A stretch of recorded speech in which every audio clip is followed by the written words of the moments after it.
할렐루야. 주님 은혜 안에서 평안하셨습니까? 이 시간에는요, 구약성경 레위기 이 말씀 33강에 대한 말씀을 좀 더 보충하려고 하는데요. 먼저 본문의 말씀은요, 구약성경 레위기 5장 17절에서 19절 말씀입니다.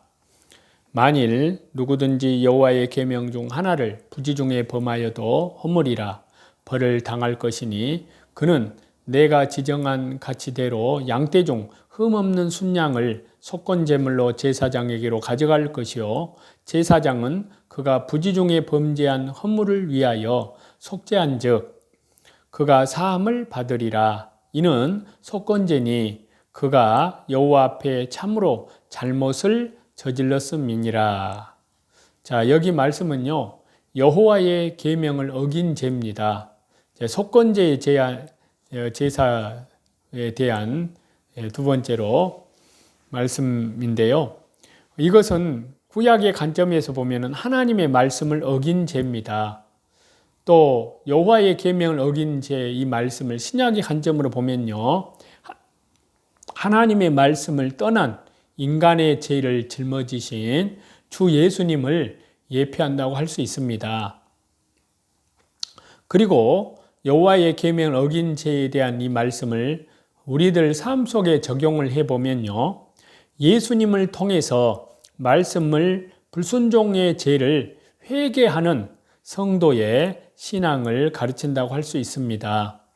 먼저 구약적인 의미로 이 말씀을 살펴보면요, 속건제를 드려야 할 두 번째 죄는요, 여호와의 계명 중 하나라도 부지 중에 범한 죄, 즉 하나님의 말씀을 어긴 죄입니다.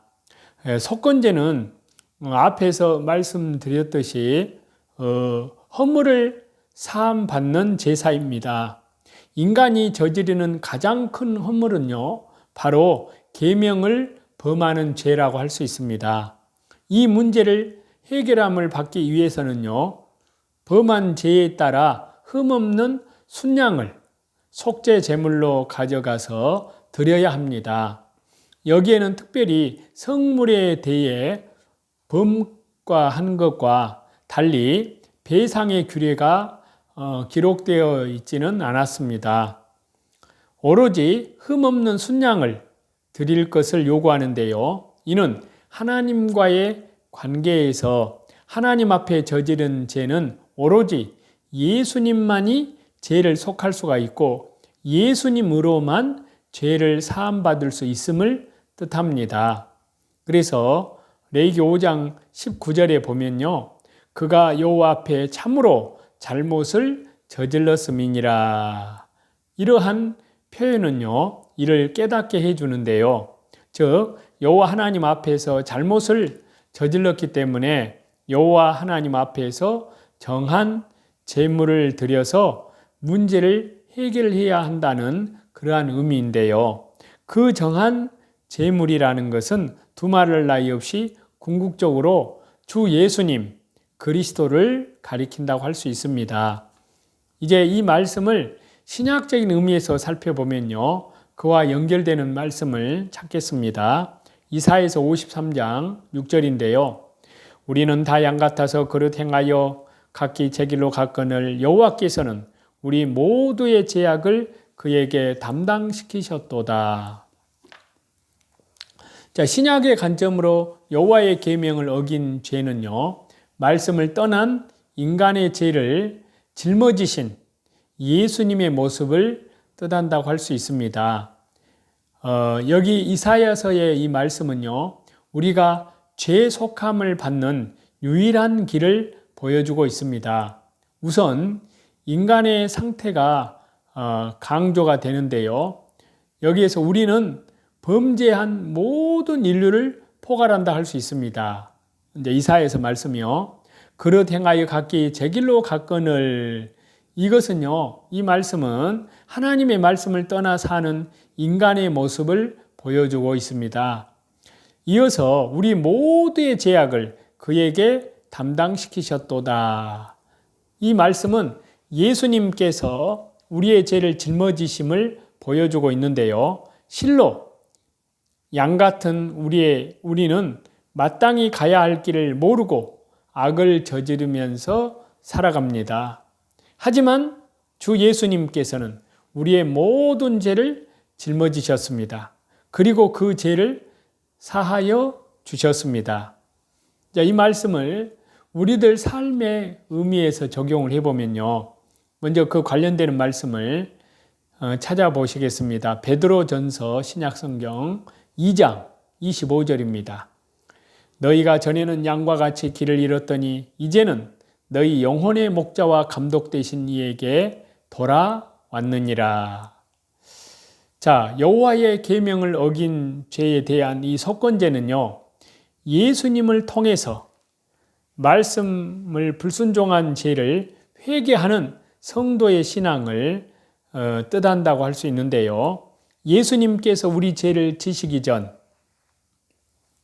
우리는 하나님 말씀에서 점점 멀어져가는 불순종의 삶을 살았다고 할 수 있습니다.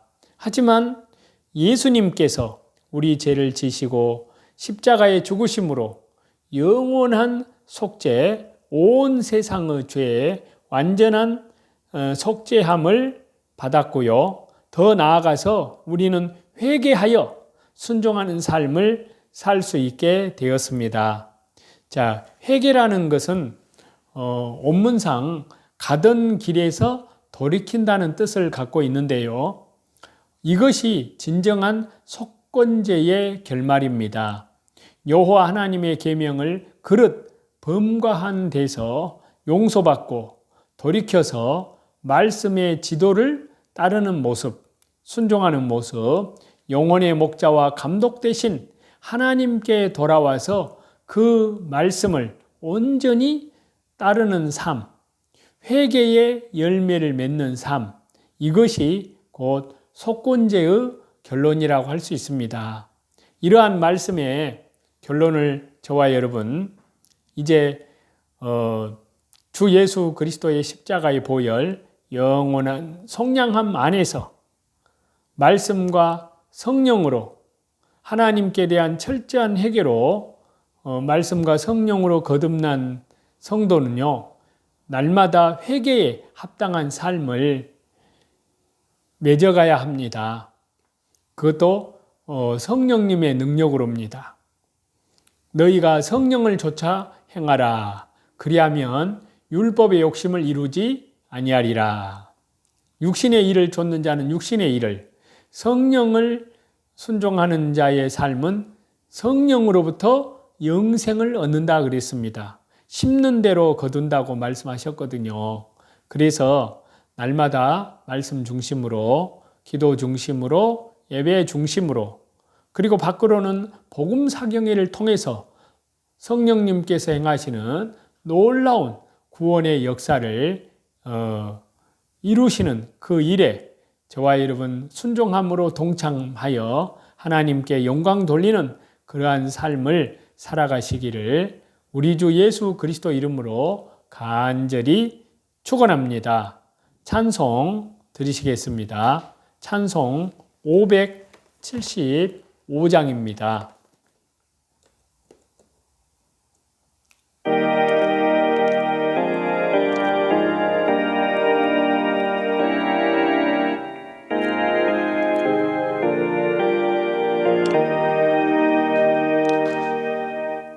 주님께 귀한 것 드려 젊을 때 힘 다하라.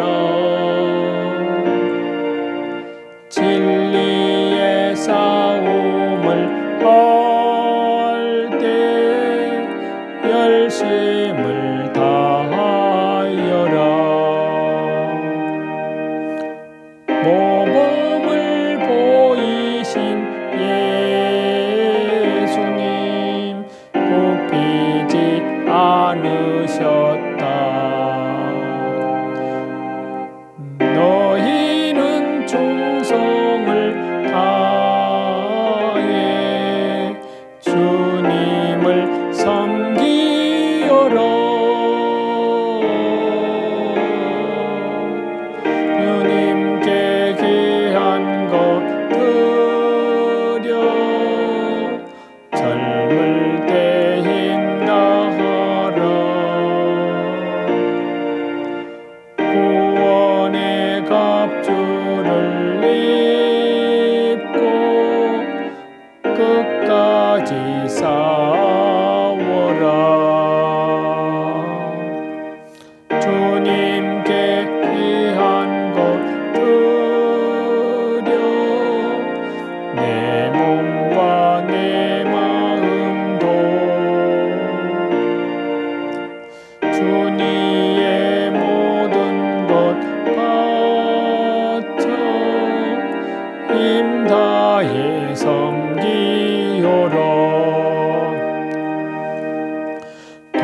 생자 보내신 성부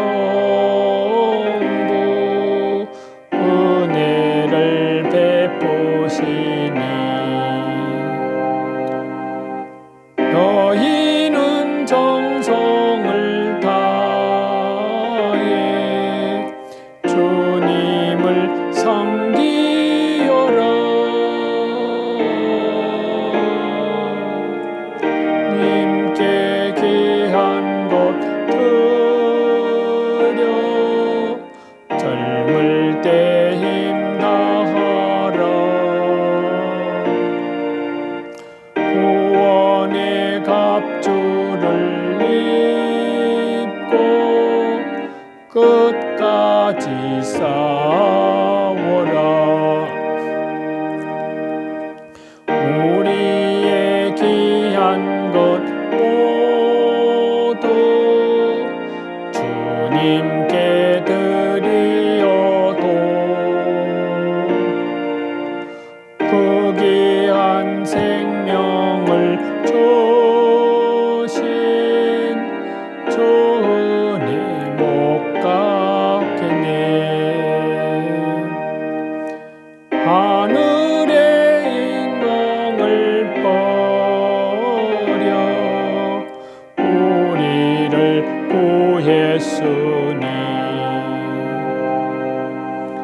너희는 마음을 다해 주님을 섬기어라. 주님께 귀한 것 드려 젊을 때 힘 다하라. 구원의 갑주를 입고 끝까지 싸워라.